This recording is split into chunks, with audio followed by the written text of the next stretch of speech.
Scientist who discovered GMOs cause tumors in rats wins landmark defamation lawsuit in Paris, November 30th, 2015. Was French professor Gilles-Éric Seralini correct when he discovered that scientific feeding experiments past 90 days with GMO foods in rats can cause serious health problems, including tumors? The answer to that question has been debated ever since the initial publication of his study, culminating in a republication of the study in another peer-reviewed journal that wasn't nearly as well covered as the initial retraction was by the mainstream media.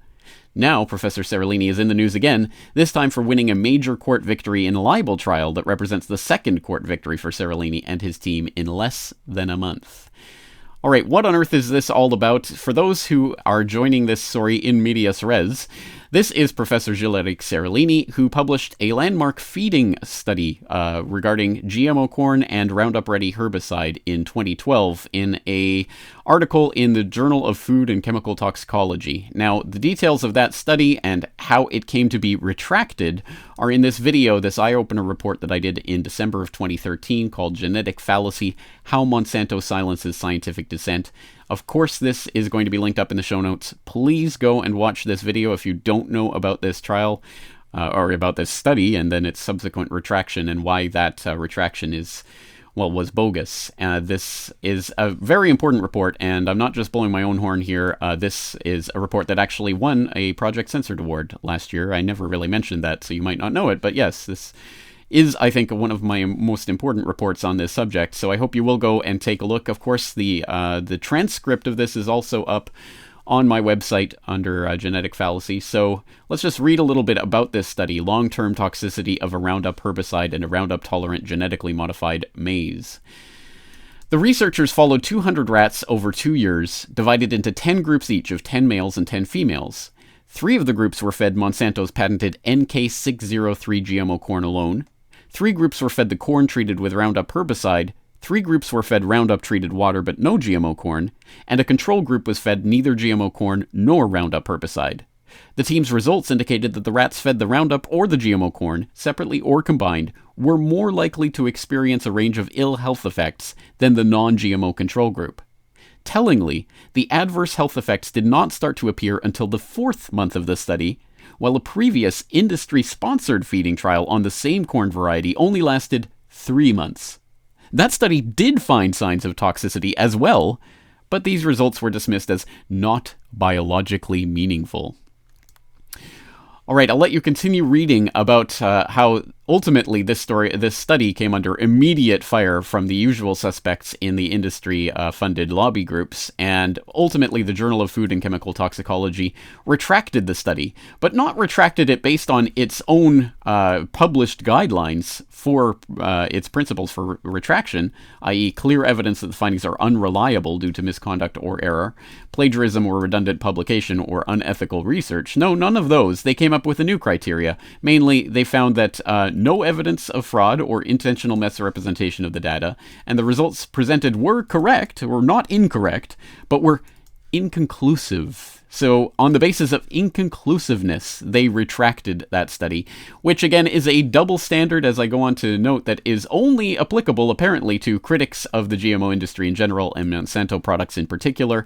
And there's a specific part of that accusation in regards to this. Again, in that video, Genetic Fallacy, I play a clip of Dr. E. Ann Clark talking about how the journal in question that retracted this study happened to appoint a Monsanto a lobbyist on their board during the time of the retraction. So, again, so much to this, but ultimately this goes back to the question of whether or not the science itself was acceptable.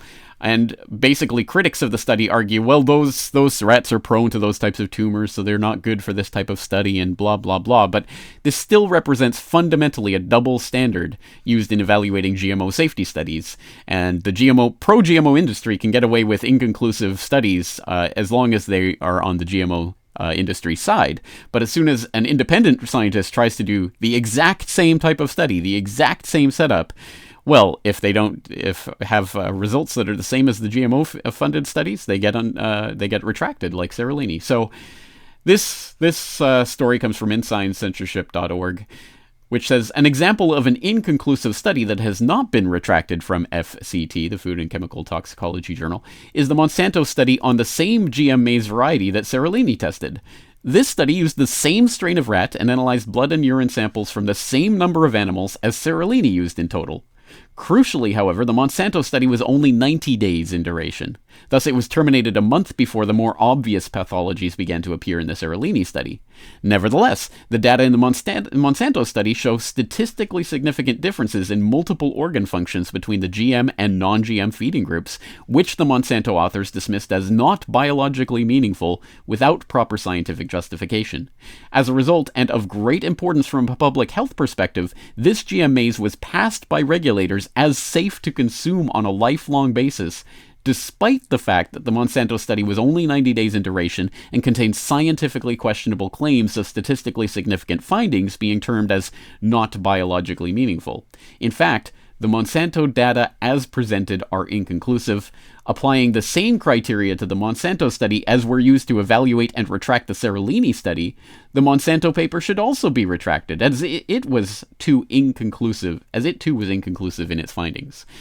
Again, I mean, just blatant double standards going on, and I'll let you read through all of that. But the point of all of this is that although the Food and Chemical Toxicology Journal did retract the study, it was republished in another peer-reviewed journal, this time the Environmental Sciences Europe journal.